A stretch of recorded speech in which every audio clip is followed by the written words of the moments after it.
Everyone for coming. This is such a pleasure to be here and to be able to talk about world building through dance, the Bordonian experience, because it's a shared experience now. But maybe I can start with myself and introduce myself. I'm John Gardiner-Garden, but for many years in my arts life, I just went under John Garden. I just went under half of my surname. But then after 10 or 20 years of arts practice under John Garden, I discovered I'd created two different individuals, John Garden and a John Gardiner-Garden, for a whole lot of other professional work and research work I was doing.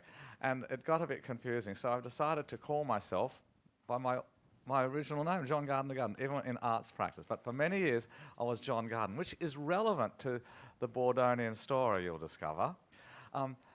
And just to give you the background to myself, many years ago, back in 1980, I moved from the big city of Sydney to the much smaller but more beautiful city of Canberra, the national capital of Australia. And there I discovered dancing. I hadn't had any formal training in music or dance beforehand. But close to the university was an old woolshed where they had public dances. And I went bush dancing, and I got hooked on that. And I then went and found every other dance group that was in town, and I danced as much as I could, and I ended up dancing with Scottish groups and Irish groups and a lot of ethnic communities, as you'd call them in Australia, people who after the Second War had settled in Canberra or settled in the Snowy Mountains to work and then moved to Canberra in retirement. So I was and they had children who were learning Latvian dancing and German dancing and Slovenian. And I joined all of these groups to learn as much as I could. And then when I was doing postdoctoral studies, I was in America, and on the way there, I spent time in China and Soviet Union. It was all part of my ancient history studies, which I was involved with then, which is also relevant to the extent that my speciality was textual research and criticism, and the purported subject which I pursued all the way for many years into postdoctoral studies was ancient Central Asia. But if you want to know about ancient Central Asia, you have to come to it through ancient Greek and Persian and Roman and Chinese written source material. So I was all the time handling very fragmentary source material, which is also relevant to the Bordonian experience, you'll see. Because when you run out of a career studying ancient Central Asia through source material, which can happen quite quickly, and your hobby has become dancing, you can combine your interest in philology and dance, I discovered. But that's jumping forward a bit in the story, because when I got back to Canberra in 1988 after these adventures overseas, because in America, when I was doing that postdoctorate, I was dancing every night of the week in a different scene, Tex-Mex, Cajun, Contra, everything possible, and vintage ballroom, Scandinavian dance. But then when I came back to Australia, I found the scene was very tame by comparison. I would have found it very tame indeed if I'd come to Ropecon back then. So I started to run classes of my own, and that led to running balls. And with Alan's help, we started to put on balls, and Alan started to costume us all up.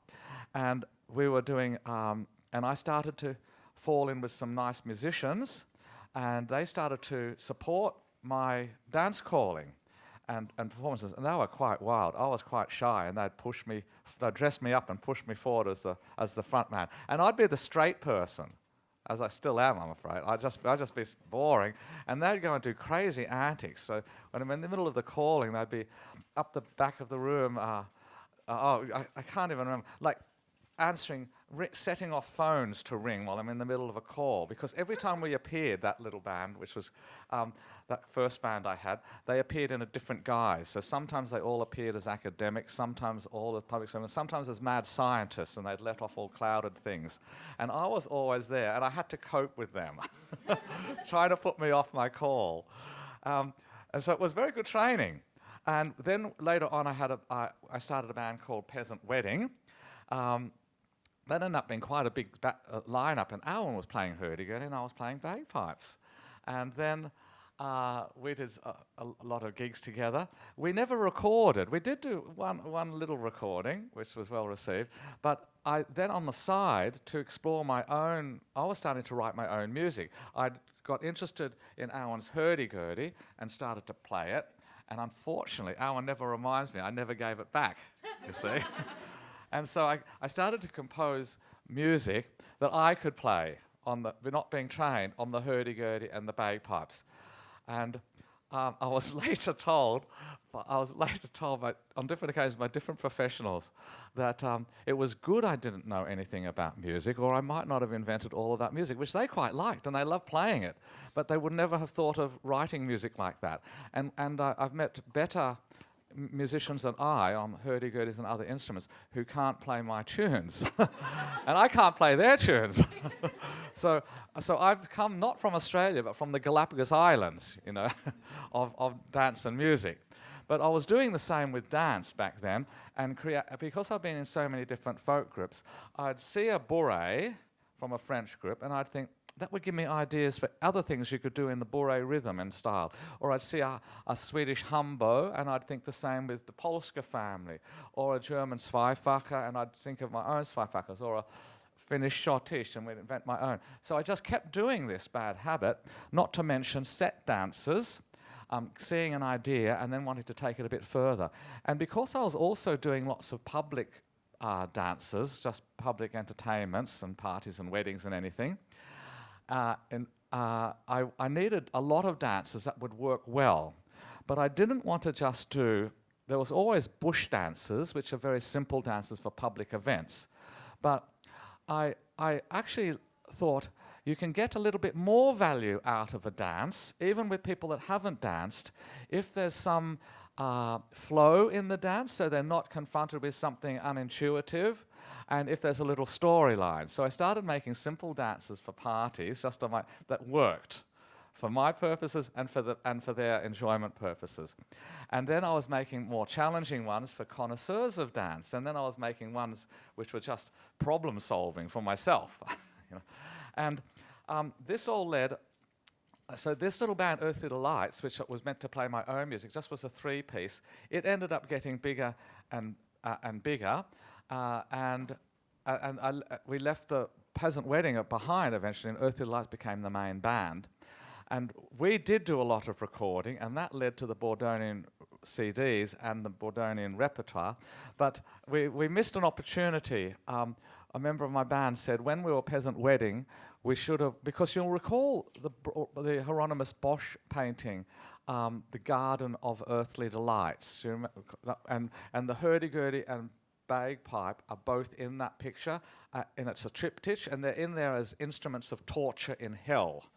So if you're wondering where the name Earthly Delights came from, it was actually a little joke of mine that I'm playing 2 instruments that are meant to be played in hell. But everyone would do a wedding and they'd say, and now we're ready for Earthly Delights, you know, from the band. But we missed and there's also a painting called, by Bruegel, that's a Hieronymus Bosch painting, the Earthly Delights. There's a Bruegel painting called Peasant Wedding. And that had people playing the bagpipes. That's where we took the name Peasant Wedding. So we missed an opportunity when we were Peasant Wedding to record an album called Bruegel, and when we were Earthly Delights to record an album called Bosch, because then we would have had Bruegel by Peasant Wedding and Bosch by Earthly Delights, you see. But we missed that opportunity. Have we got another slide there, Alan? How did the Bordonians come along? Well, I didn't just sit down and start composing all the music and dances. I'd been doing these, I'd been having a very busy day job and a growing family and playing doing lots of different sorts of music and dance with different groups, and privately researching lots of historical groups dance. And then as I was inspired by different ideas, I started writing not just the music, but also the dances.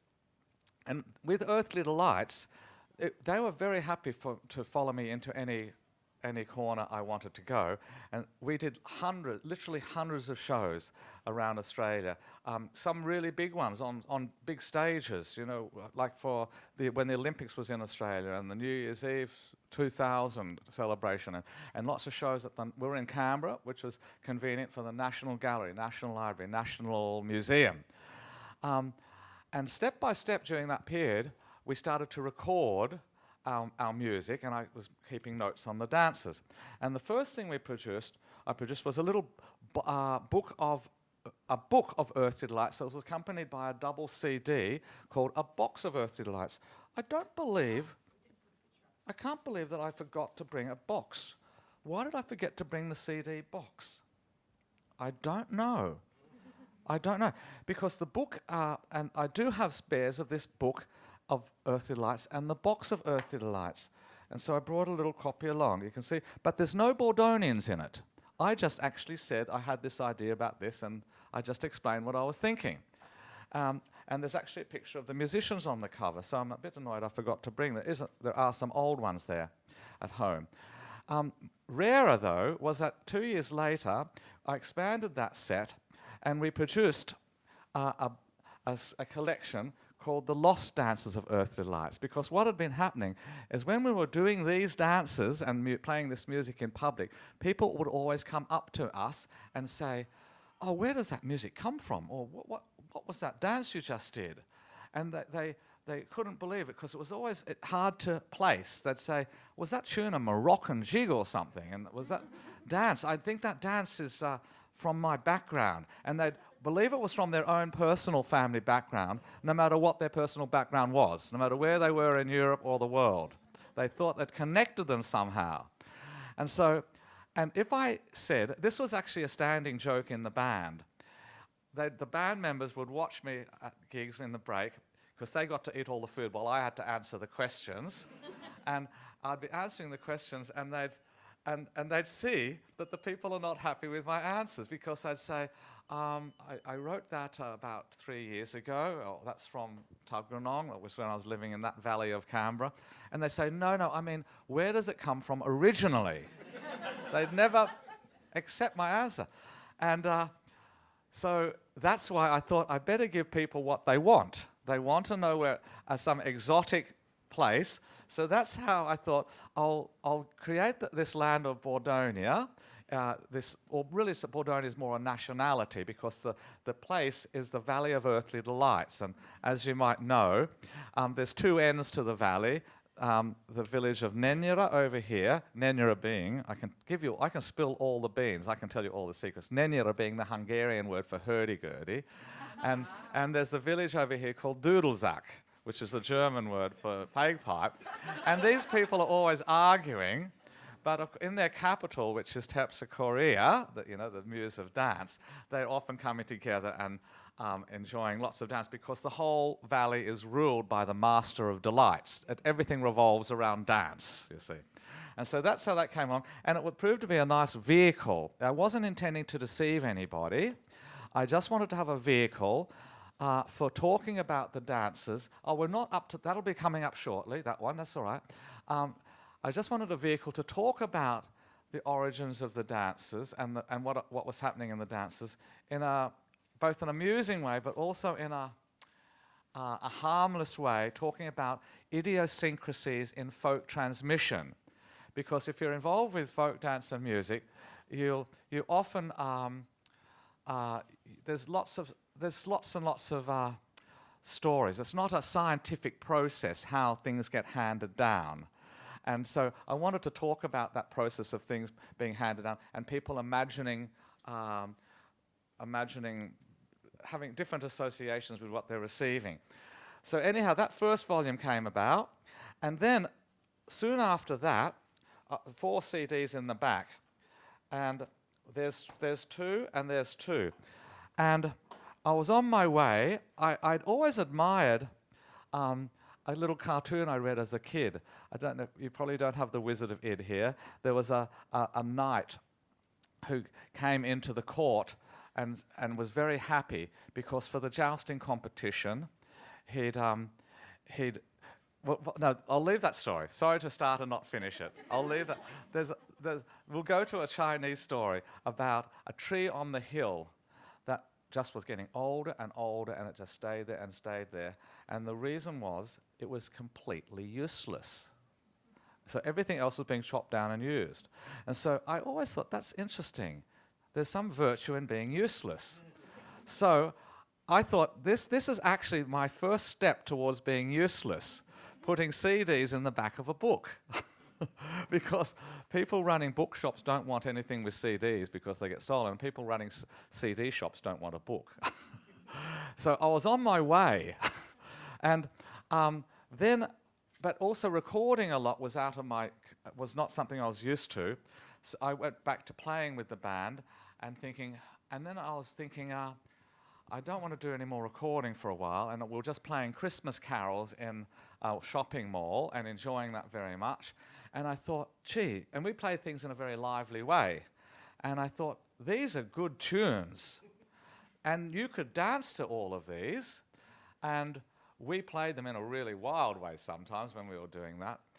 And it didn't matter. You could do it in a shopping mall because when you're hired by the management, because if you position yourself at the bottom of an escalator, the people come towards you, you see. They can't get off.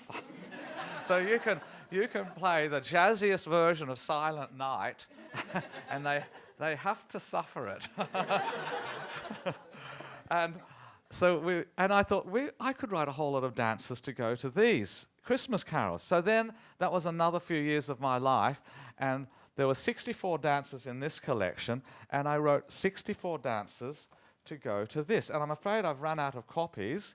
This is one that was a sample copy, and you'll see them there. And it's just the tune and the dance description. And I didn't have to make anything up, because the history of Christmas carols is so weird and funny, you don't have to make it up. So it's all the truth, I promise you. And and we had Christmas carol balls, but along the way, we had developed. I've been doing a lot of dance teaching at. I got a class at in the recreation program at the Australian National University. And so I was teaching there once a week, and I was teaching at another place once a week, and we're having regular balls. And we got a display group together to practice for particular performances. And they ended up really taking to the Bordonian repertoire. They loved it. And they also helped me as we pressed on, doing lots of Christmas carol dance practices. But then, after a few years, you always have leftover ideas, and the Bordonian world was still beckoning, so I went back and started writing dances and stories for the Bordonian world again. And I was encouraged now by all of these young dancers who just wanted more Bordonian material and more stories. And we actually went off. We were doing historical dance at the same time, Renaissance, Baroque. Well, not Baroque initially. That took me some time to get them to follow me into that world, but all the way through to Victorian. And we would go off to big festivals, like there was one big medieval festival in Queensland, and we went off with half a dozen musicians and 16 plus dancers. And everyone was all these young people were getting on so well. They were always leading me to try to create more interesting things for them, to keep a step ahead. And we were combining, you haven't seen this, but one day I'll put it up on the website, our performance charts from those days. We call them our sets. We would combine, we got so proficient at all the Bordonian dances and the new ones that we're developing, we would combine 3 or 4 in one little display. And we'd always combine them in very interesting ways. For example, we might take 3 long way set dances that snowball, like in a contra dance, and the first couple moves to the bottom. And we'd have the one column facing here and the other column facing there. And we just have 3 couples, and the first couple in the middle would start the pattern of one of the Bordonian contra dances, right? And then they'd progress through, and then they'd progress through. And you know how you pop out the end of the set eventually, and you change sides. Everyone else is dancing the dance. And then this couple would come in the end with a different dance. And so would that one. And so you sitting there will start to see 3 dances simultaneously. But you have to stop when you get to the middle. And there were other ways we combined dances, like you enjoyed some of my near-miss galloping dances, like the Baltic Crossing and Daring Damsel. There's some others in other formations. Well, they were at slightly different formations. There's others in still different formations, very different. And we would put all 4 together and just do each twice. and that fits the 8 times through the music. And we'd just do a quick transition to the next position, and everyone would just we called that the suicide gallop medley, only to ourselves. But these were the things we were doing in public. And then eventually we produced this other volume of Lost Dances. And does anybody have a copy of the Lost Dances, the full one? This one we have displayed here with them at the moment. Because I'll tell you a secret. Oh, we have our friend here, and she's got to catch an aeroplane. She has to catch an aeroplane. She's kindly brought hers. We did meet earlier. If I may, I'll just show you a secret. When we developed all this other body, this first one, of course, was this could you hold the microphone, perhaps? This was the original Pleasures for 4 Seasons, and this was the one that followed. It was Spring, Summer, Autumn, Winter for the 4 CDs and the 4 dance collections. Most of the easy ones, generally the easier ones are in spring, and the harder ones, like the chess dance, are in the winter collection. Same here. Favourites for 4 settings, and the easier ones tend to be in village, then you go country, town, court, and you get to the more challenging ones.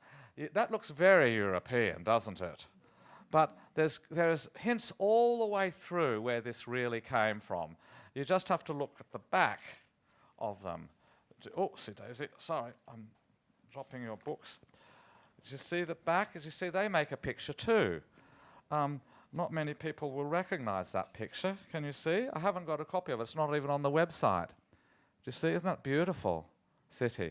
Well, our home, the city we both live in now, because I came from Sydney, Alan came from Queensland, is Canberra, the national capital, and that was only developed in the 1900s. They had a competition at the beginning of the 1900s to design it. And with your entry, when you put your entry into the competition, you had to put a picture in. And this was the picture that one architect presented with his plans for the city. Wouldn't that have been a lovely city? Well, we got a beautiful city nevertheless, but it's a very different concept to this. So this is a city that never existed, but it sort of has an Australian association. And so it is with Tapsicorea, the capital of Bordonia. So thank you very much for letting me show that. Thank you very much for joining us this weekend, because I know our friend has to catch a flight. And I'll quickly just have a little flick here. So who were the Bordonians? If I've got time, I'll just quickly give you a little quote from some of the introductory sections, because in the introductions to both of those volumes there's layers of notes, you'll remember. And in the preface to the 2005 reprint of the Volume 1, The Pleasures for 4 Seasons, which was first published in 2000, in the preface, who says this? I'm never sure who's writing. It might be myself, actually. I'm the editor of edited work. It's a bit confusing sometimes. It is often said that talking about music is like dancing about architecture, as if the latter is self-evidently pointless, if not impossible. An unpromising manuscript which came into my hand from, I'll skip a little bit, has proved it's certainly not impossible. Here revealed are a people who danced not only about architecture, but about landscape, design, fences, plants, gates, gardening, birth, work, play, courtship, sex, marriage, wars, and espionage. A people who for hundreds of years expressed every aspect of human existence and endeavor in dance. In a Europe full of anomalies, how easy it has been to overlook the small historical accident which resulted in a people with a unique culture surviving almost invisibly in the middle of Europe, a people who called themselves the Bordonians. As their dancers are crying out to be called, their music to be played, and their stories to be told, I have set out the material in as clear a manner and in as portable a package as possible. I feel a bit like Lucian of Samosata starting his True Histories, if you know that work from 2,000 years ago, saying, every word is true. And then they go off to the moon. That 2000 work purports to be an English translation of Jan de Anger's translation of Henri Nargaud's Pleasures for 4 Seasons. And de Anger starts his commentary with, and I'll just read a little bit from it to set the scene. It has long been appreciated that dancing is more than just steps and figures, a form of exercise and going nowhere by the longest possible route. It is and always has been a form of social interaction, a form of, I'll skip a little bit, it cannot reproduce itself without the intervention of that most imprecise process, learning. A dance can easily lose its original storyline, intended flow, and homeland style, passing through the hands and or feet of a collector who adds the limp of his informant, a teacher who simplifies the difficult bits, a choreographer who is thinking of an audience, a dance caller who accidentally says right instead of left, an untutored dancer who turns the small into the big, and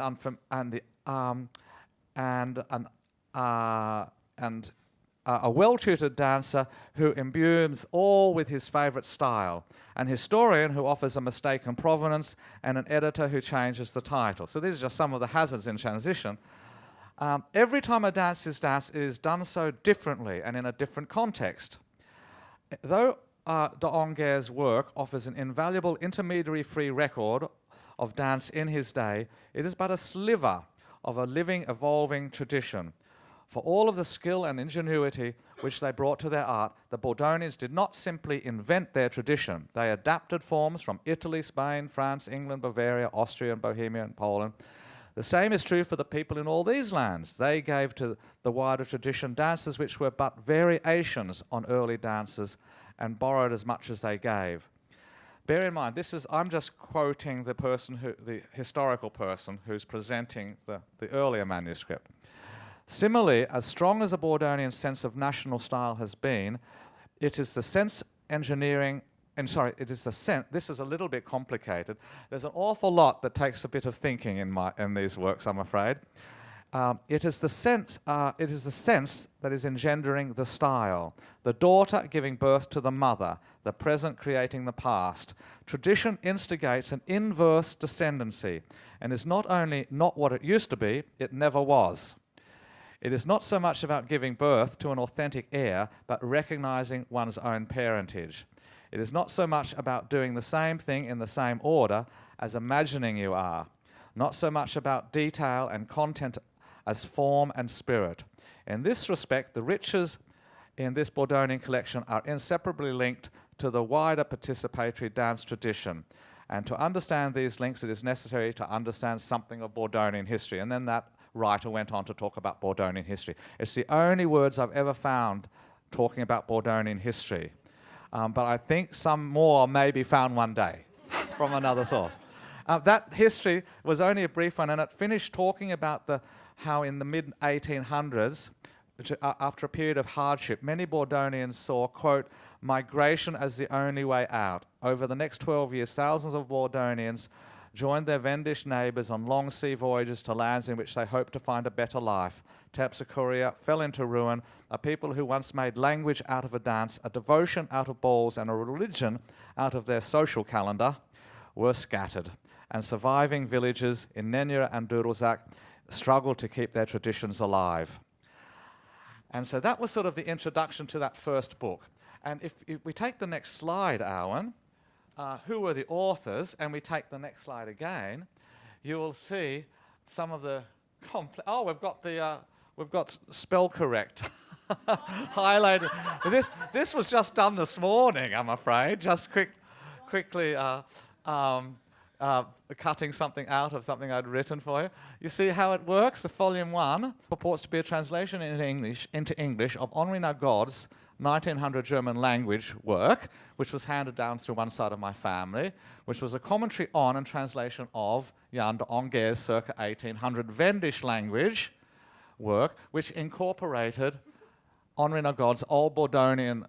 He wrote this in Old Bordonian, and I did some years ago have a student who was doing some very useful work on Old Bordonian, and he turns up at balls now again, but otherwise we've lost contact. He's a Terpsichorean. And then volume 2, when it came out, it purported to be a representation of Dan H. Jorgen, because he was in America, and that was the American name. They always have a middle initial, don't they? That was the version of Ander Yong, and he was the author. He was also the author of this this beautiful work.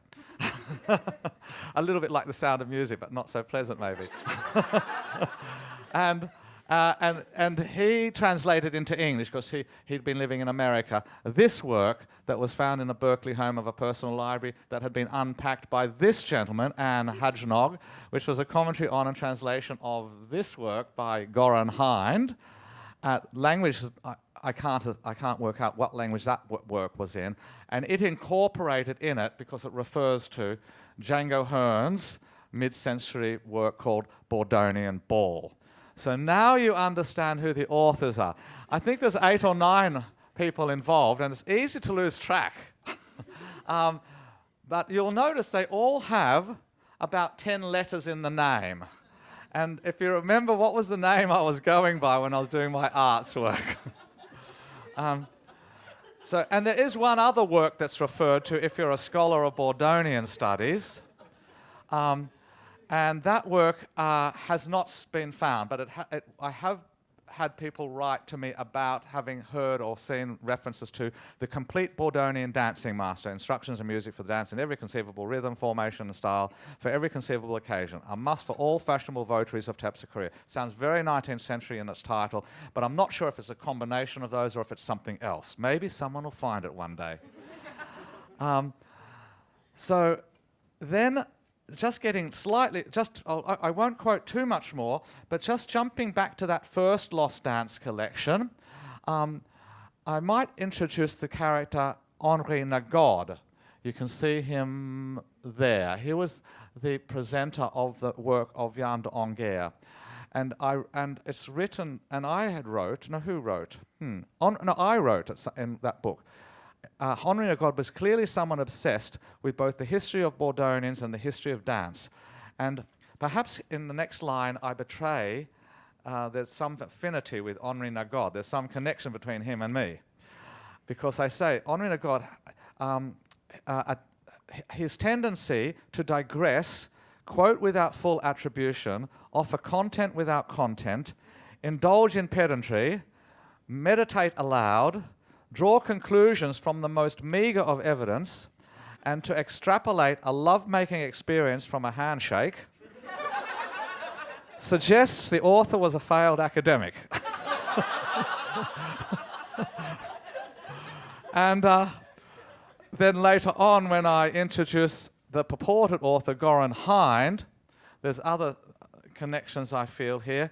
With this work, he'd hoped not only to put Bordonia, which most Americans knew little of, this is with the second work here, on the map, but to gain a long-needed income. Unfortunately, its failure to attract attention appears to have accelerated his financial and moral decline and forced him to turn ever more to dance teaching. I speculated that there was some character difference between these two fellows, because of the nature of the work. When you look at it very carefully, there is a slightly different style in this first collection to this second collection. And I speculated that that it was to do with, firstly, that might have been to do with character. And perhaps de Anger was a more emotional person, brackets. He certainly seemed to have had enough children, end bracket. Enthusing in his subject and willing to see it as something connected with a greater whole, so divisible only roughly by something beyond the control of individuals, the seasons. And you won't actually understand anything that follows because I'm still wondering about it, if I understand it. Was Hind a more analytical person, keener on, because this is a slightly more analytical work and self-conscious work than this work, volume number 1. So I'm speculating that Hind might have been personally a more analytical person. And does it follow that such a person, rather than categorizing programs by natural divisions such as seasons, would categorize them by rules of society, depending on built surrounds and thus settings? I also postulated that in Jorgen's commentary to Town 6, he mentions Hind, and he mentions that Hind had spent years of his late years pursuing a unified theory of dance and trying to establish the moral and mathematical basis of every aspect of the practice.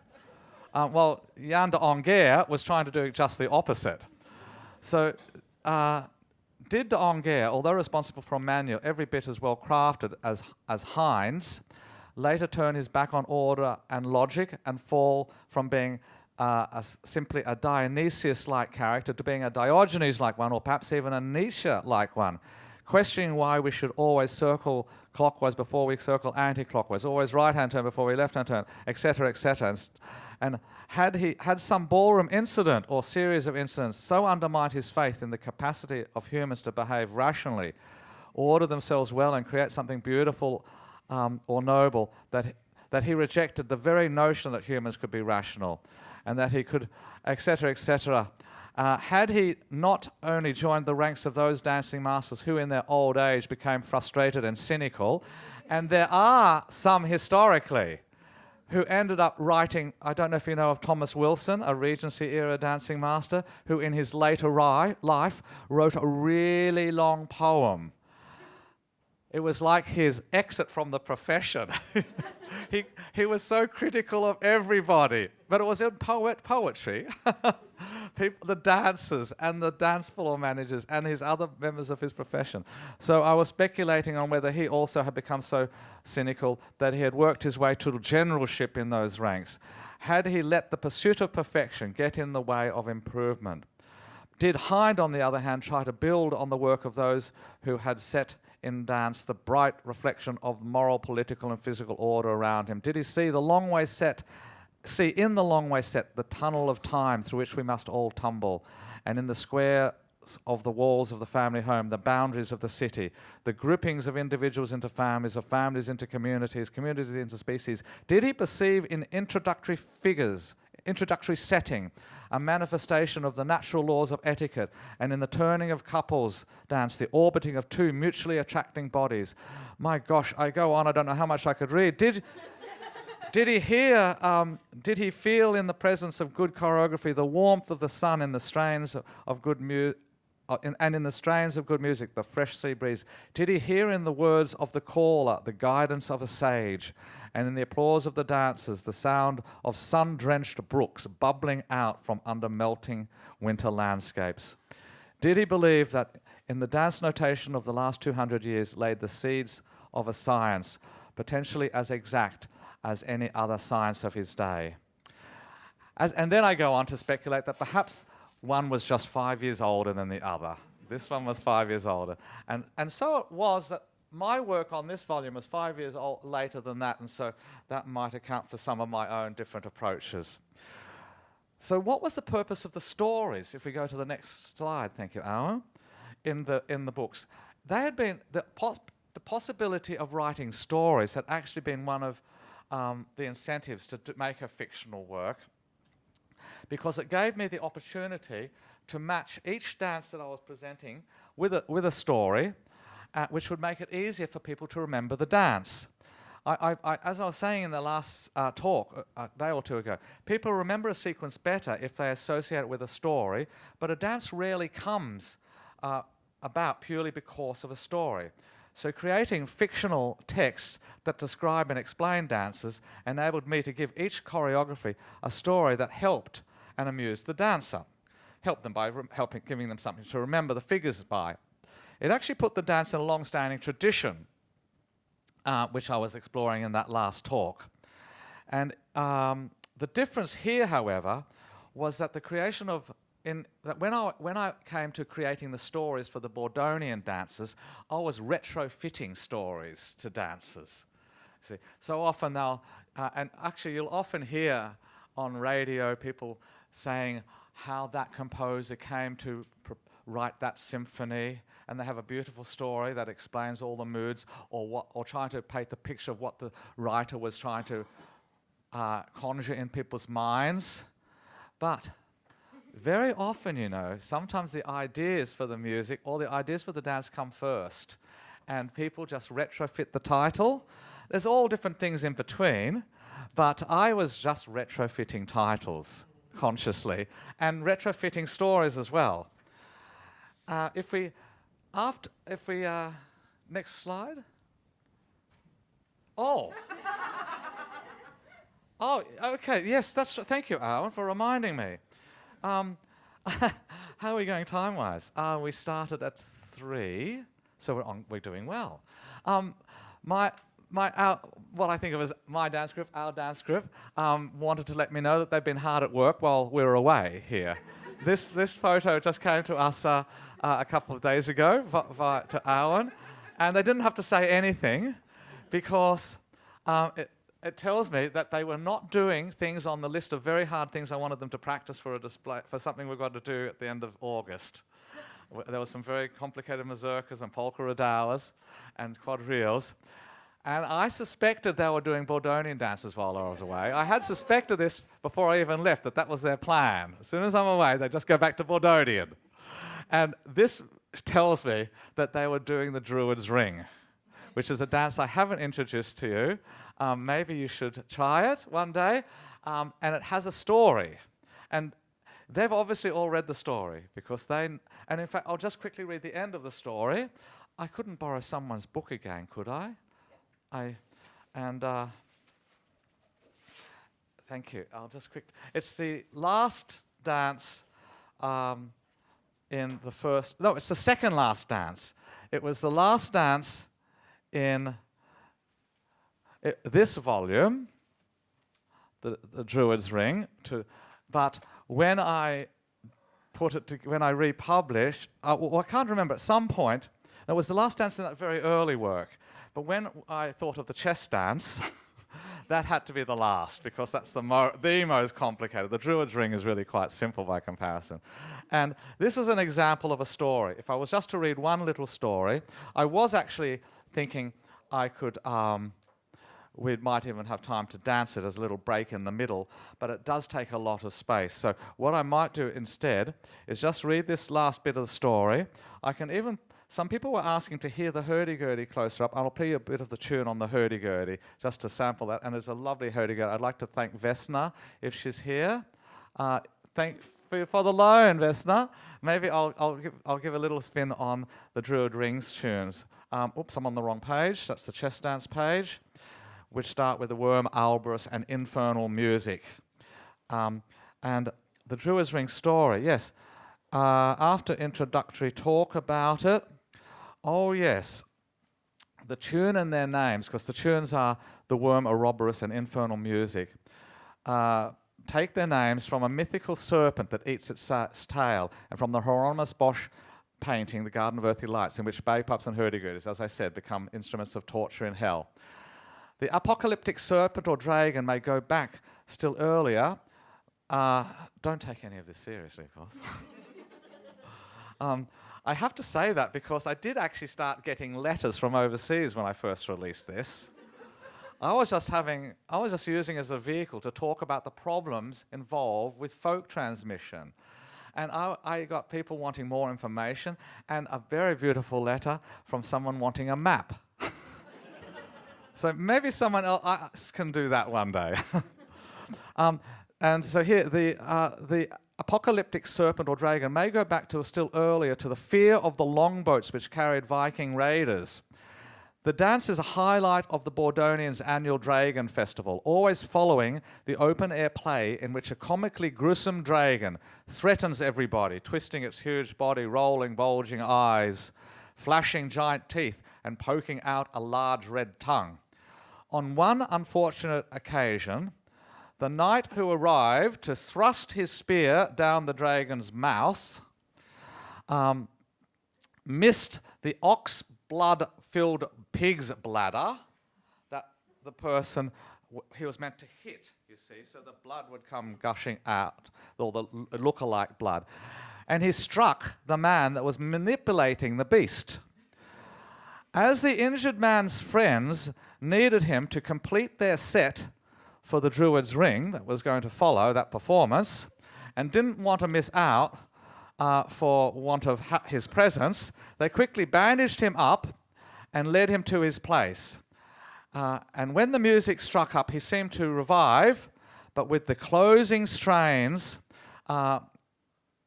he passed away and died. The trail of blood left in the town square as he perfectly executed the Druid's ring has been regarded by those who followed, literally in his footsteps, as an invaluable aide-memoire. So this is an example, just one little example of a story and if you give a story to the people who are going to dance it, they will both maybe enjoy the dance a little in a different extra way. And traditionally, Bordonians all die at the end of the dance. Not just one, but they all, because it ends with a swing, and if you read the instructions, you swing and you get until you die on the floor. And the musicians insist on seeing everybody dead. But it also makes it easier for people to remember what to do a little bit, maybe. If you need before we go on to, sorry, I should fold that back for you. Would you like to, thank you very much for that, Lone. And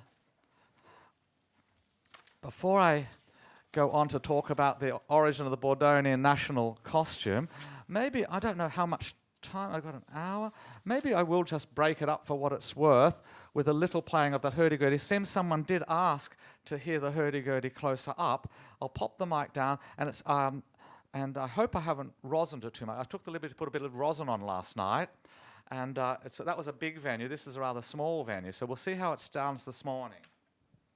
Or this afternoon, isn't it? We missed the morning. It's a beautiful instrument. I was so enjoying it last night. But I hardly play these days. I never practice. I just pick it up and do what I have to do, because dance is my passion now. But, oopsie daisy, something's caught there. This has got this tune, and I should remember it, even though we hardly do it. I mean, the dancers remember it, it seems. Thank you, Alan.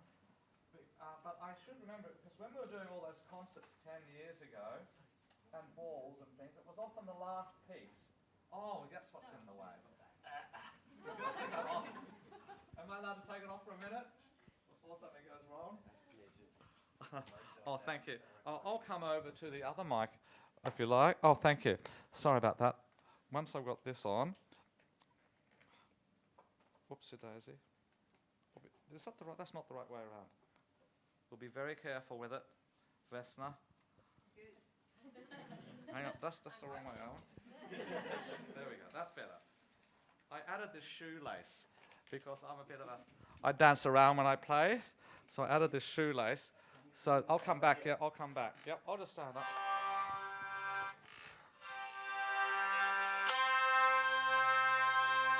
I won't play the whole set, I'll just play both tunes and that, okay? And if you like, you can. If you want me to play it faster, when we get about halfway through, just clap in time. And then I will play faster, and you can clap faster. But don't clap faster and have me chasing you, because I might not catch up. And I will leave it with you as homework. Your homework is to learn the dance, okay? I'd love to see a video of you doing it, okay? Winter 15.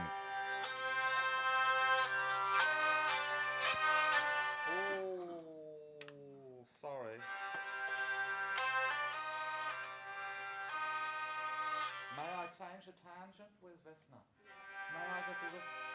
I don't know which way.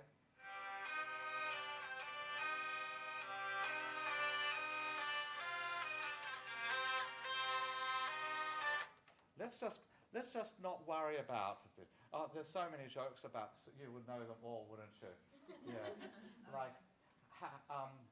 Like, how long does it take to tune a hurdy-gurdy? Nobody knows. Okay, I'll just play it, and you don't worry about anything, little bits, okay? Because we haven't got time to tune after.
I'm sorry.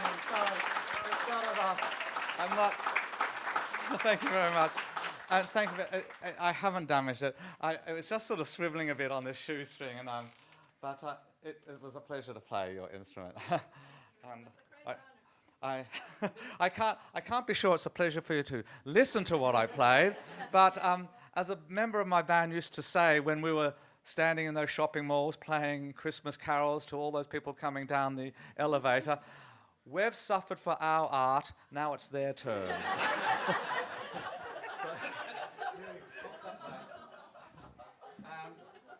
I'll just pop that there carefully. I better take the shoestring back, Alan. I might need them. Could you take the shoestring off? So where were we? That's the Druid's Ring, your homework, to do the dance for that. And we had the picture of the end of the dance. But they weren't in costume. We just have casual dance practices, of course. But this dance group, that was just the latest cohort of people that are dancing in our sort of more advanced class. And we have other classes where people are joining in. But many years ago, we did develop a whole troupe, very healthy troupe of very good dancers, and they took on the name the Bordonian Heritage Dancers. And they would go and do shows in different historical costumes, Regency or Baroque or Renaissance or Victorian, sort of like 1860s, 80s, whatever we wanted. But they had this big Bordonian repertoire I told you about that they'd sometimes drop in and interleaf sometimes with other things, but it was appropriate. And we went off to festivals, and they started to identify with the Bordonian invention a little bit, and they helped create banners for the group. And even after one tour, they came back they produced a little graphic novel talking about their adventures. Here they all are with with these words.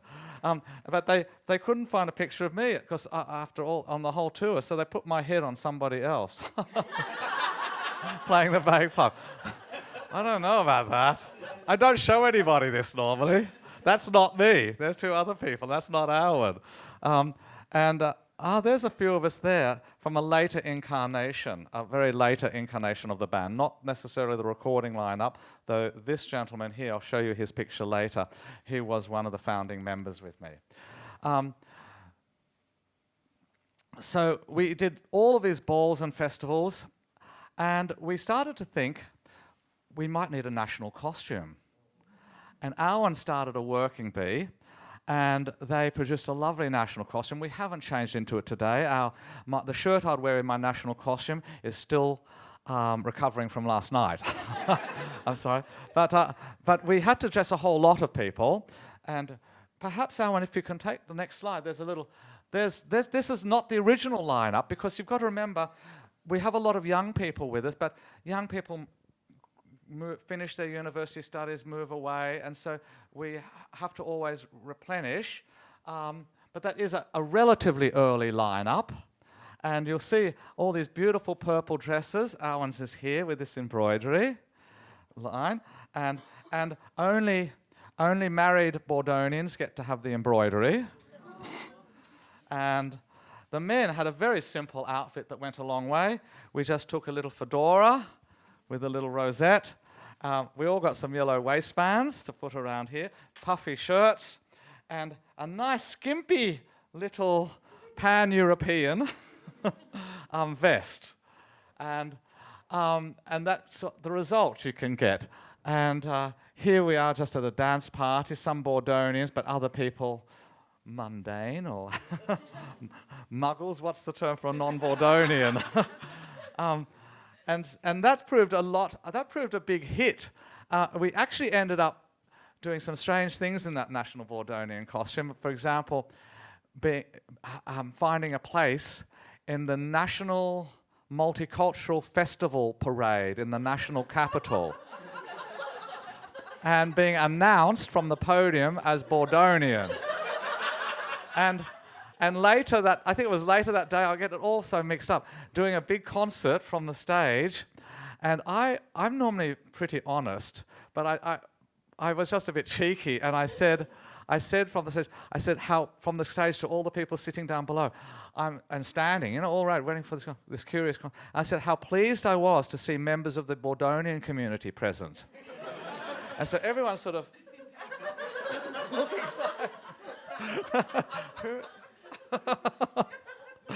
and what other strange thing? Oh yes, the Mary Poppins contest. That was weird.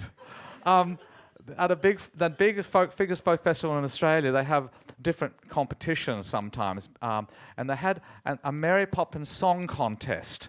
They have song contests where you go and see who can best perform songs of a certain style. Like Elton John's songs was one year. This year it was Mary Poppins songs. They'd never had a dance group perform in their history of this competition. So we got into our Bordonian costumes, worked out a chimney sweep routine, and I was on my bagpipes and everyone on their traditional instruments. We went up and played a tune from Mary Poppins while all the dancers did it in national costumes. Apparently, it was such a big scene, you couldn't see how the judges were thinking, but people on the ground said we were very well received, and I think someone said we came second, but I don't know how they calculated that. They might have just been consoling us, but we were just pleased that we were allowed to do those things. And then we actually had one special day. Some people had faith in us, and after doing cameo performances in foyers and festivals, they gave us one festival stage for a whole day to do all of the different periods that we enjoy, and they knew that we could display as well as bring people in to participation. And so they gave it to us from 8 o'clock in the morning till 6 p.m. And then a heavier band was going to take over. Actually, I recommended the band. There were some friends from Sydney who were going to come down and take over at 6 o'clock into the evening. The day came, we had it all set up. We'd do an hour on Renaissance, hour on Baroque, we just go through the centuries, Jane Austen period, Regency, then we'd do Bordonian to finish. And in between we'd have 20 minutes to change costumes. And I got some friends from other scenes, storytellers and people, other dance groups, just come and do 10 or 15 minutes while we're changing. The day came and it was 40 degrees Celsius. And in the morning, I was taking phone calls from those people that were going to do the 15-minute spots to say, no, we're not coming. It's going to be too hot to perform. But this was our big chance. So we did the show. We did and we had ice buckets and we had neck things. And we did the Baroque with the wigs, but without the ladies didn't have the undergarments. Is that right? That's correct. We had to keep them alive. That was in the middle of the day. And then we're into the Bordonian national costume at the end.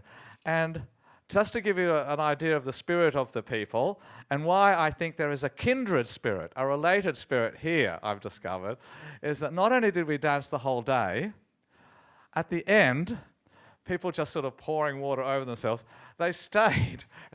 When you should be going home to have a bath, they stayed to dance to the next band so that they could get the audience in, because otherwise people mightn't get up. So we went and became the audience, stripped off and became the audience to get them going. If we flip the slide, Alwyn. Oh no, there's another Bordonian action, a little Bordonian. See, someone made this pennants. Different people have made different things at different times.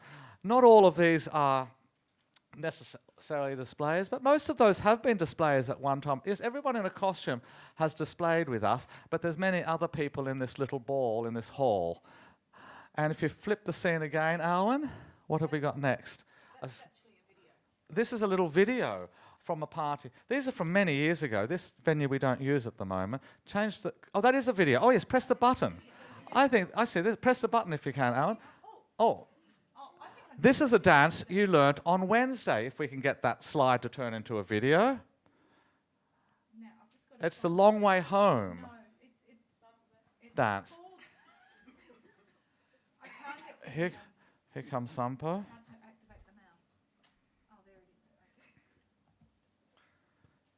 Got members of the public there, as you can see. You recognise it for those who are at the Wednesday evening dance party.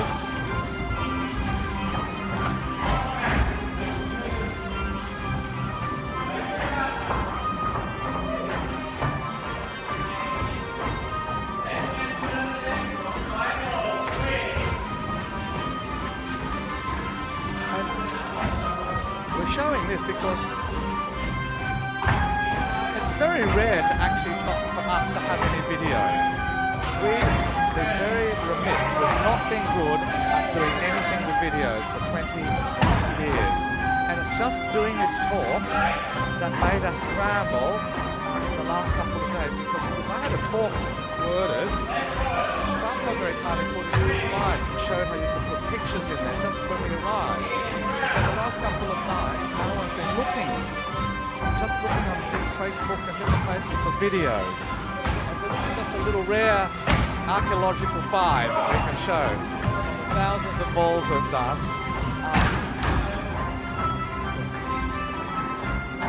Will it stop naturally, or do you have to stop that, Alan? Ah, there we go. And if you turn to the next slide, we might talk, yes, this is a little bit, I hope this isn't too serious, this subject. What have been the greatest difficulties and challenges? But it might actually, I thought, be relevant to those among you who are world building in your own artistic sphere.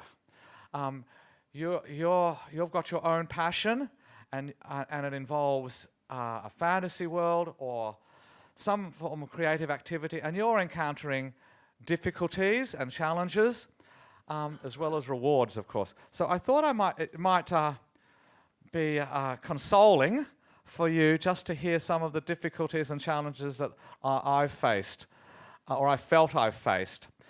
Firstly, perhaps it's hard to the Bordonian creation has been hard to describe, and very difficult thus to publicise or to promote. It's hard to describe the Bordonian music, needless to say. You've heard a bit of that. It's hard to describe the Bordonian dances because I have so many influences in them, and I also not just ethnic national influences, but also historical influences. I'll take Renaissance galliards and write my own Galliard mixer, or I'll take dances from different historical periods, even the sacred minuet, and I'll write figured minuets and things, or let alone all the couples dances of the 19th century. So I'm always playing with formations and patterns and ideas like canonizing or making things palindromes, and I'm also crossing them. There's one dance where I think I managed to make a palindrome and a canon at the same time, but it's in my Christmas Carol book. And it works, but not enough time to show you. And it's been hard to describe the Bordonian stories to people. They were initially just to fill in the space after I described the dance, you see, and in those other big books. But I didn't want to go onto a new page, so I had to stop the story. So some of the hardest part about writing the stories was actually editing them down to fit that space. I wasn't allowed a word more or I'd go over. And also I had to keep the dance instructions very concise so I could write the story. I guess eventually, if I really wanted to say something in the story, I could try to squeeze the dance instruction, like I did with the chess dance. But now I'm so pleased you've seen that now, because I think it will be a challenge. The instructions will work, but they're very small, because I wanted to write a story to go with the chess dance, whereas really the instructions deserve a whole book in themselves. Another challenge has been that it's been hard to describe Bordonians geographically. I just sort of set them somewhere in Europe as a sort of a cul-de-sac of different cultures. Actually, curiously, when I later, the place that I seem to have chosen seemed to be near where there was historically a Slavic-speaking minority in eastern Germany called the Wends. And I knew that one of my ancestors, everyone in Australia has multiple ancestors from Scotland, I've got them from everywhere, and one of them had got on a boat to come to Australia in the 1840s in Königsberg, which is on the Baltic. And so I imagined he might have been, and his name was Lemke, a little bit Slavic, or someone told me it was Wendish, because they believed that they had Wendish ancestors. She said, it's Wendish surname. So I found out where they were, so I put them in the stories.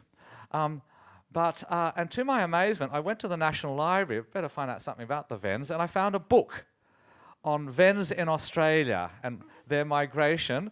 And they had a picture of them because they got subsumed, because when they came to Australia, of course, they came out at the same time as Germans, and they could all speak German, and so they only had the energies to build one church, and they built it with in the countryside with the Germans, and they all spoke German, and they lost their Wendish identity. So these people from the north of Europe ended up appearing at Oktoberfests, you know, slapping their feet like Bavarians. It's a different culture, but these funny things happen, don't they?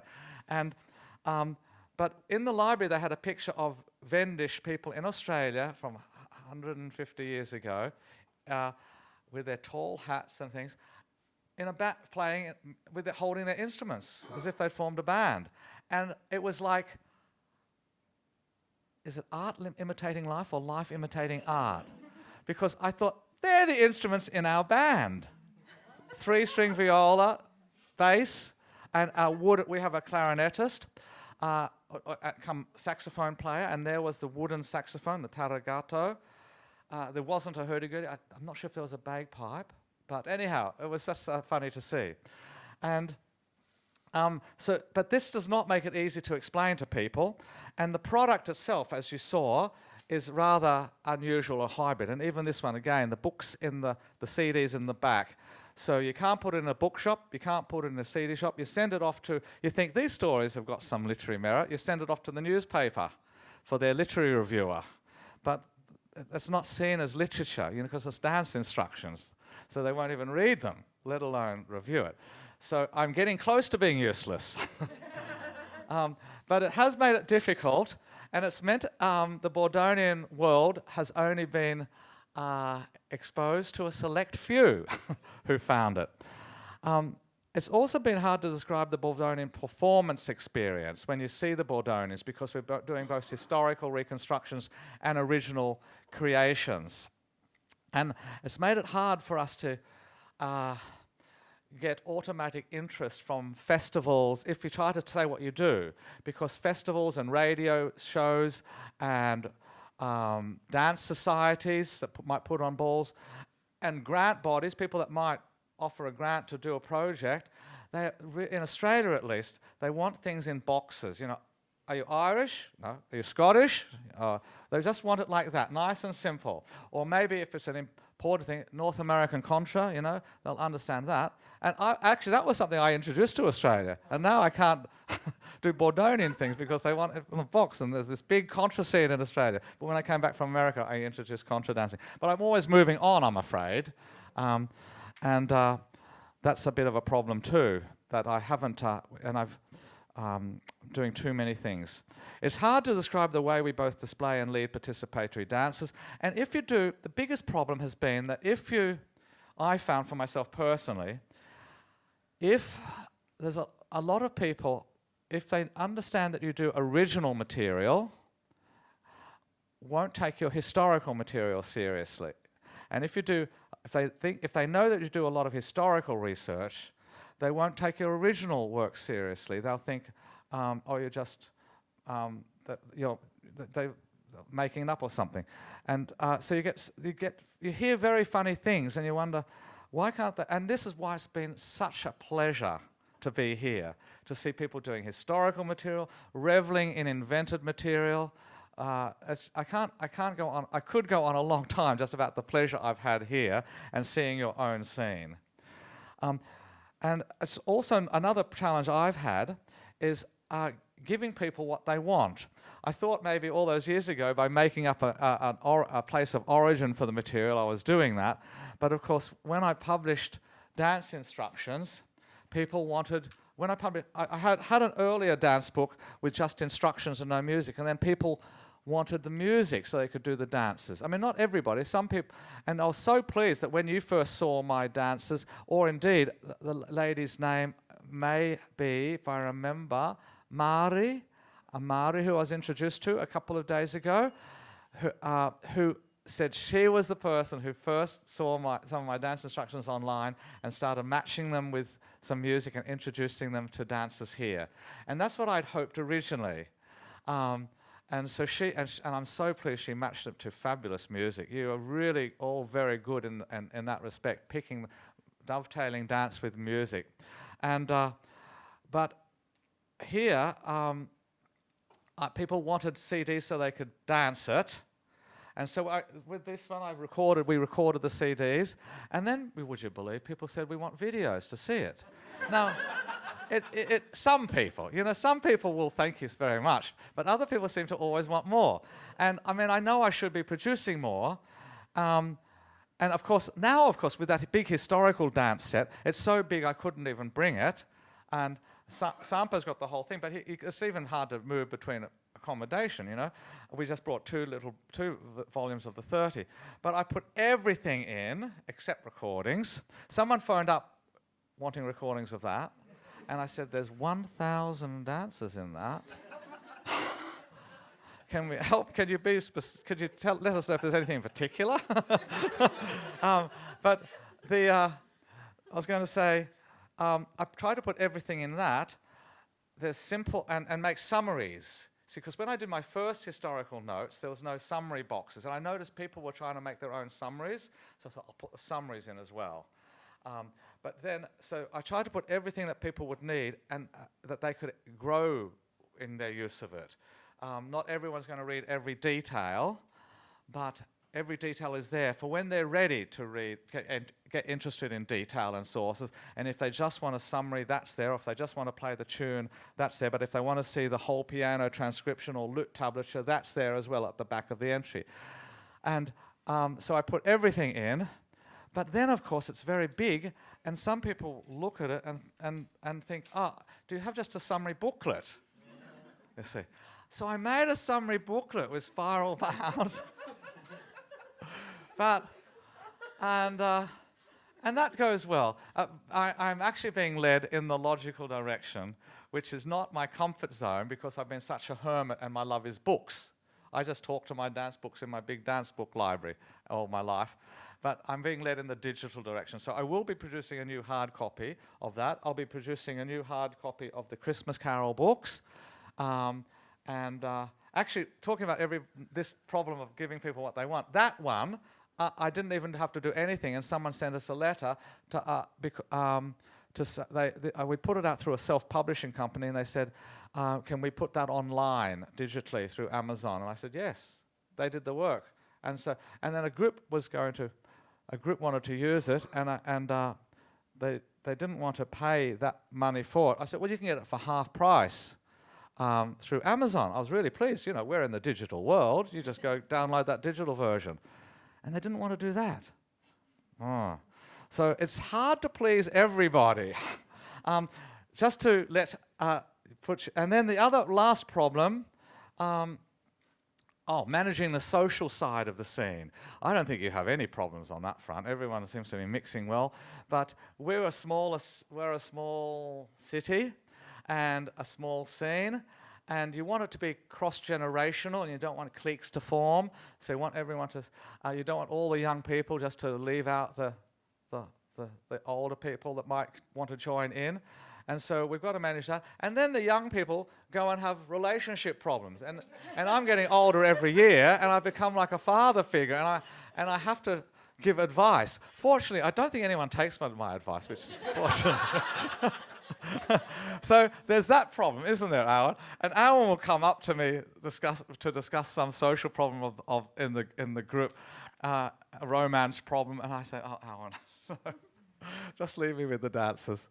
But the last problem has been how to juggle all of these challenges, and but there has been an upside to that, in that if we go on to the last slide, I have had this great pleasure of teaching young people in different dance contexts, and we best get to those last slides, and traveling the world, and of course meeting you as the great finale in that respect. And then I think maybe, Owen, to skip all those nice things. In fact, the last thing to say is I think also it's been nice to, from my own personal, I meant to talk about where the Bordonian material, it's been hard to get it accepted as Australian, even though I'm thoroughly Australian, and there's all of these clues about Australia in there. But once But it's nice when we come overseas, you're accepted as Australian and the work is accepted. Australia sort of falls away. But in Australia, sometimes people think, oh no, that's not Australian. You're not Irish or Scottish or English, you know what I mean?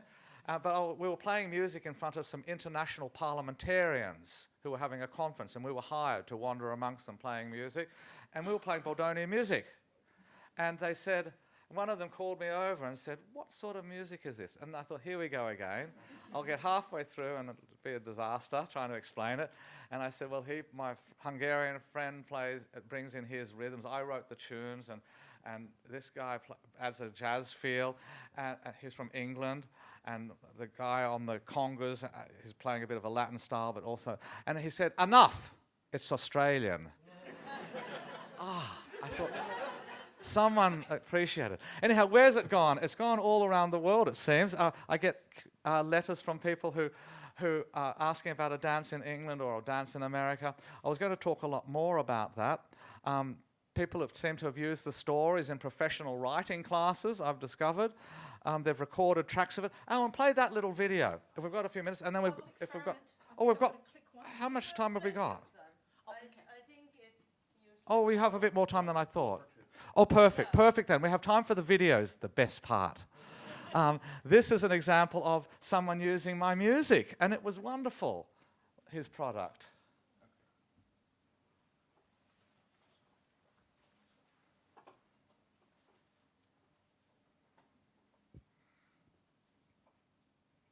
He actually apologized. When you see it, he actually apologized because he knows my love is dancing, and he said, there's some characters you'll see dancing. He apologized for the dance. About dance, but the music made him do it.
Nick Hilligloss is a filmmaker from Melbourne, Australia.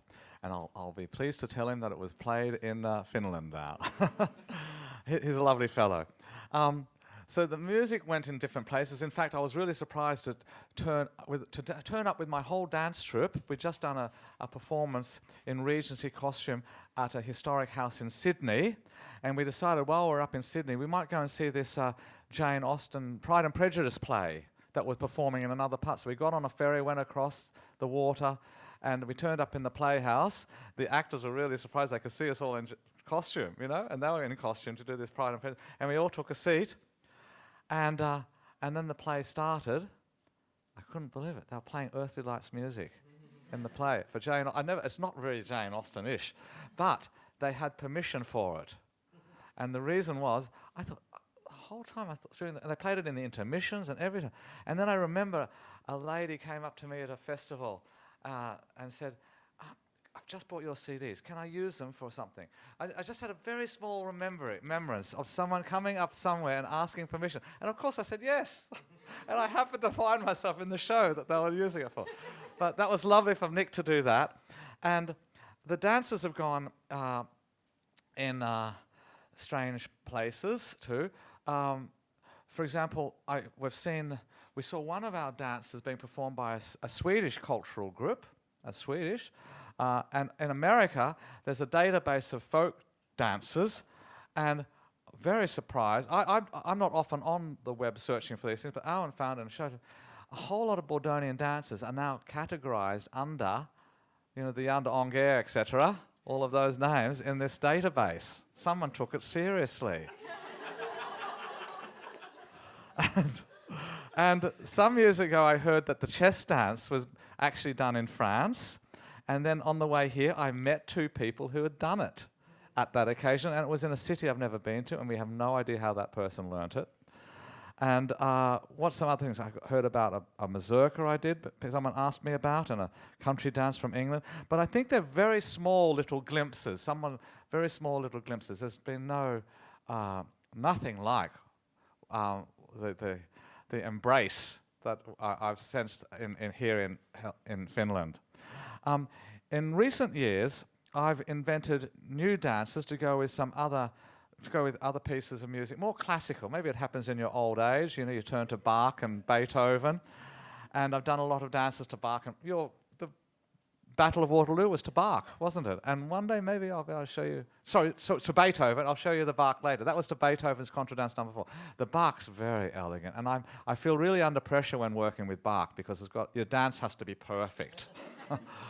And I am producing a little book. I don't have a copy of it here. Damn. It's in my room. It's being an old one from a few years ago called Odd Delights, and I'm reworking that, also planning to have it come out at the end of this year. And it's got some of those dances I've given Bordonian backstories to. Not all, but some. For example, the Bordonian National Polka is not in your collection, but it is in the Odd Delights. But don't go out and get one off Lulu because it is up there somewhere. Wait for the end of the year because it'll be a better work. And the Bordonian National Polka is a lot of fun, although I'm not sure I can do it now. I can drop to the knee still, but I can't spring back up as quickly. And lastly, Owen, if you go to the next slide, let me introduce some of the people. As I said, we've got very few photos. There's a bit on the website, but there's so much that we've just not catalogued. We really need to have help because it's just not my forte. But I really do want to thank, you see, we don't even have a decent picture of Simon, and he was the duo that I started with doing my original material. And this gentleman, I think you might see him on stages at Kaustingen Festival, your big festival here in Finland? What's it called? Yes. Because when I just Googled him before coming here, he's from England, but when he first came to Australia, I'd known his material from England. We started working together, and it was just pleasure for 10, 20 years. I don't know how long we were together doing things, but he was always going back overseas, and he's basically moved back now, I think, to England. And his favourite band's a Finnish band that he plays with, and it's called Sans, S-A-N-S. Do you know that band? He mostly plays bass instruments with them, but with me he was playing mostly soprano sax. just fantastic. Like when you do the Ballo del Fiore, you know, which you did the other night. Well, it's very similar to a Bronner de Chandelier. I remember he was a master improviser. So I remember one night doing Bronner de Chandelier, and we're all playing the Renaissance tune, and he's seeing everybody. We had real candles. He could see everybody lighting each other's candle, and I could just hear him start, and everybody in the hall heard him starting to play Jose Feliciano's "Baby Come and Light My Fire" over the top. He was a very subtle improviser. And this dear friend, Laszlo, he's basically gone back to Hungary now.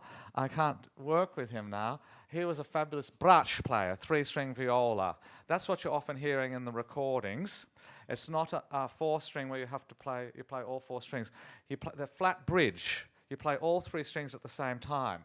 That's why he's got a very thick bow made out of the hair of a horse. He made it himself. And it's a really strong sound, so it's like an organ in the back. They're triple stopping all the time. And there's a dozen other musicians you'll meet in the course of those recordings. Other slide, Owen. In fact, there's a few who are pictured on the back of this, but I was so carried away with the Bordonian story, no one got their picture into that source material. But earlier on, I put some of the musicians' pictures here. He went on to be one of the that have a great classical career. We've all ended up doing strange things, wonderful things. Here is the Bordonian Heritage Dances, but showing you that we might be in Regency costume. That's very early on, very rudimentary costumes, because we were just entering into that world. Now we might have all the cravats and gloves and top hats and jewelry. Our costume wardrobe has just developed. It took over the house. I felt I was living in a wardrobe. And so I went and built a big shed. We didn't have much garden, because we like gardening, actually, but there was a space. Built a big, I put down the concrete and built a big shed, and all the rows and rows for fitting it all in, and we filled it. And went into the attic, and now we're renting extra space for extra festival things too. So at least we can live. But we just done a Regency performance. But take the next slide, Alan. There are some of us in a Renaissance performance at the National Library. There we are at the National Folk Festival in more bustle gown and top hat, Victorian era.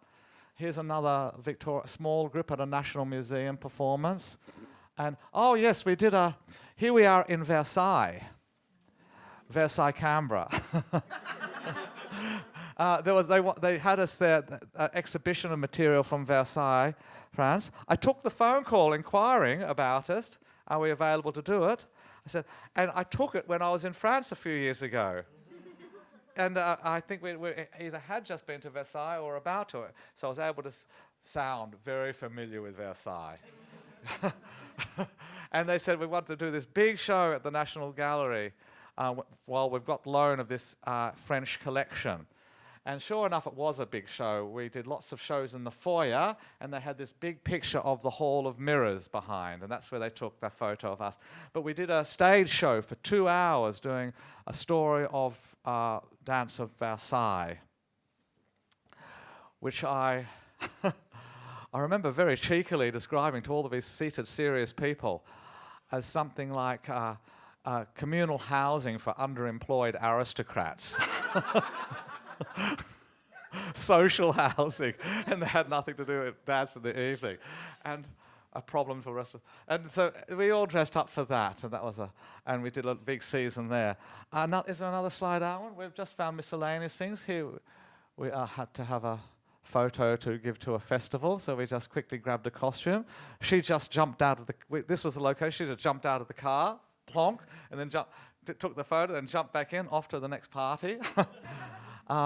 And another photo, Owen. But this lady here is actually minding our. Well, I should say first of all, is Melissa there? Melissa and Josh. There's been a few people who've married in the court, who've met, married, and had children in the life of the Bordonians, because it's been going now for how many years have we? From the late 1998. Well, 2000 was the first book. So, and she may well have met around there, but we've been dancing earlier. And she used to manage the trip in my absence, but she's still dancing, and they've got their 4th baby on the way. But Catherine is extremely keen and very competent, so she's dancing, getting everyone dancing at the moment. And that's our garden behind it. one of our sons is there. What? Oh, that's our garden. Yes, that's our garden. And that's another garden there. That's a garden there. We have a few children. Here's with young Katerina. And Katerina knows of this material in dances from the womb, from dancing around in her mum's tummy and then being in a bassinet, you know. And then they had a big absence, as happens with families. And they came as teenagers and saw us do that Versailles show and then started to dance again with us. Do you want to hit the button on that one? We had an inquiry from Finland about a year or two ago. Someone remembered that I had written a dance called Northern Stars, Southern Skies, scratched it out on a piece of paper because I'd been inspired by a Finnish band that came to visit us and with some dancers many years ago. And they did a nice little cross-hand hold, and it was nice music. So I wrote a dance to go to one of their polskas. And I gave the piece of paper to the lady in the band when I saw her later in the festival, because I already had it ready. And that piece of paper seems to have survived. And someone phoned back, or wrote back, and said, about that piece of paper, we can't quite work out how it goes. So could you show us, video us? So I quickly got some of our dancers together. We've all got these T-shirts for when we have to, we had to do something and we didn't want to wear historical costumes, so we made black and white sort of T-shirts. And we thought that's going to be good for videoing because you can see the boys from the girls roll if you want to follow it with your eye. And so this was the first thing we did. It was just a few months ago. We got a few of us after a dance practice, and this is my home studio. All this bookcase goes about over to here with antique books, and on the bottom shelf is all the costume material, antique dance books. So we took this video of that particular dance, but I had to explain, I moved it from set to polskas eventually to set to a slip jig set that I had written. Thank you, Alan. Oh, went too far. I pressed the button and it disappeared. I may need... Okay. Someone else needs to press the video button, I think, this time. I may be able to twist it. Northern Stars were you, and Southern Skies were where they were in Australia. This was the dance.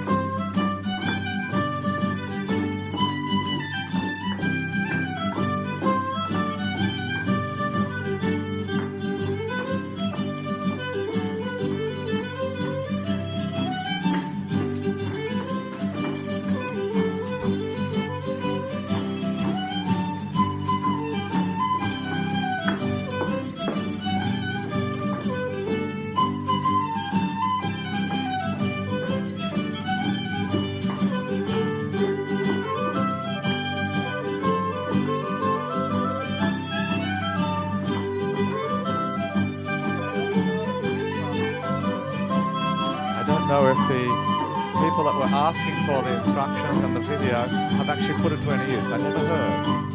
But maybe in order to put these little clips we found on phones on this presentation, we have to put them onto a little YouTube channel. See, Alan knows technically, so maybe she can give access to you to it for you if you want to try it yourself. It's in your Lost Dances collection. And it just goes on with each man from each position dancing with each lady. It's a rather hard to explain progression. But if you do the dance as described, you'll all get back to your partner at the end of the music, having danced with everybody of the opposite gender for the dance.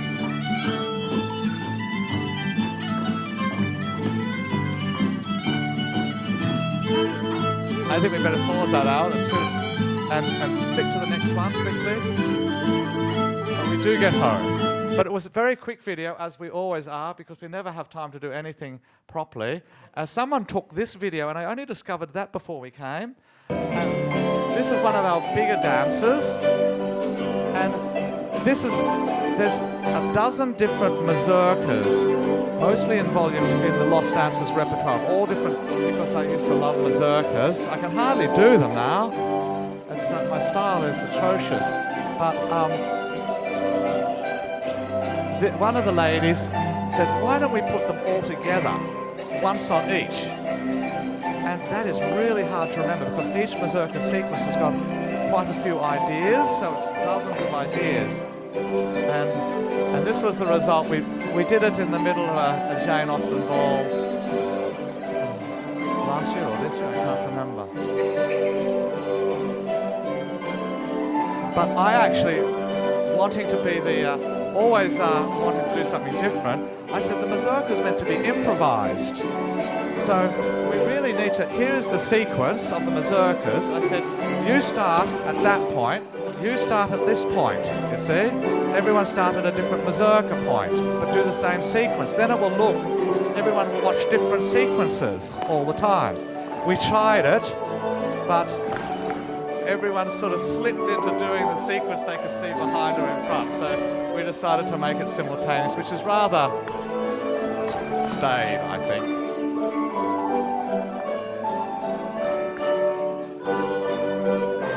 And it goes on for quite a long time to do a dozen mazurkas. I'll tell you what, you might read one called The Washing Machine. It was developed when the washing, I think I've got the stories that will actually explain why it's called The Washing Machine, even though it's in a historical source. But the mazurkas do an awfully ferocious tumble. I think we need to skip forward if there's another clip there, just one last clip, Arwen. Is there anything left, or was that the last? No, there's a bit more. I'm just working out how to work. Well, actually, it does. I've been very remiss in not asking for questions. Please, we've got 4 minutes left. Yes? Why does the Bordonian dances very often have 8 beats to do something? Why not 4, 12, you know? That's very true. Why 8 beats? Why not more irregular rhythms? Well, I guess so much of you are true. If there's it's more Anglo to have 8, and it's very Western European and historically we have like if you try our Zweifache or Zweifache sets, we're alternating between irregularly between triple time and double time, so that's a little bit offbeat. But I have never explored. Things in 7/8 and things like this, if that's what you mean. I guess we could. There's a whole new world. And why the Bordonians I haven't found that material in the Bordonian literature, I'm not sure. But there's no reason why it shouldn't be. That's right. I suspect that's another thing that might come to light someday. Maybe it'll originate here. Any other questions? No? Well, what I put down my takeaway message because if it's a rather unique sort of talk, I guess, and that it's a unique opportunity for me to talk about something that was unique. And in fact, this actually got an award for being unique, or something. This one, it sounded like it was a newspaper's music critics award, and they used the word unique. But I was very pleased because. At least it's better than saying it doesn't fit in any box, you know. But my takeaway message would be if you've got your own passion and to develop a world, and you're facing lots of challenges yourself, don't hold back. Feel happy to think outside the box. Create product that no one wants, and persevere, and let people come to it, and even persevere through what we've had family along the way, and necessary day jobs, and lots of things that you might think get in the way of you doing your big passion, your big computer program, and you've never got time for.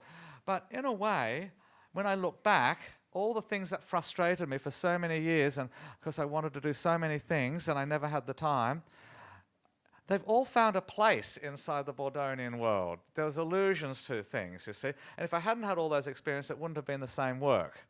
So don't feel despondent about other things in your life distracting you. Perhaps they're all meant to enhance the work and persevere. And perhaps lastly, be prepared, as I've discovered, be prepared to see the work end up taking on its own life and being matched in other ways with other material. And I haven't even started, have I not, to talk about the Finnish Bordonian experience. But I've been learning little bits about it, and I've heard that a railway station was at some stage closed down because they were going to do a 2 to 12 for a production, and different things have happened at different times, which seem absolutely amazing. And there's a gentleman, Johu, and I can't remember his surname, and a lady friend are working on a role play idea. And so I think you just have to let these things go and just enjoy feeling that other people have shared your passion. So many thanks for having me. And may I before I say goodbye, because this might be goodbye for the weekend, might it not? And for the week and for the year or years, hopefully not years. Can I offer a little thank you present by way of these little leftover booklets? There's not many of them. This is why this is going to be reprinted. This is just the example I used to have. This is the only one I could find because I haven't been printing them. And this is one of the last ones available. I've just got one copy on my shelf of that 4 CD set that turned into the first book you have there. And I've just got one with the band pictures, apart from the one I have, and I can think of no one better to entrust it to than yourselves. So I will present these, if I may, to Sampo, representing the local scene. Thank you, Sampo. Thank you. And lastly, you did so fabulously on, you've done so fabulously on every part of the creation, but even that chess dance. That a last little presentation, maybe you can make use of this little chessboard. Okay? Give you a head start. You use that. Thank you very much. Thank you very much. And I'm sure I can say for all of us, it's been a huge honor to have both John and Elvin here. So a huge thank to you. And like you mentioned, there is serious talk about Bordonian LARP being produced. So there may be more material being discovered. Excellent. Thank you. And I'll invite my wife, Alan, to come up because she's been on the journey with me. None of it would have been possible without Alan. And she's even managed to get me here. I couldn't have done that without her.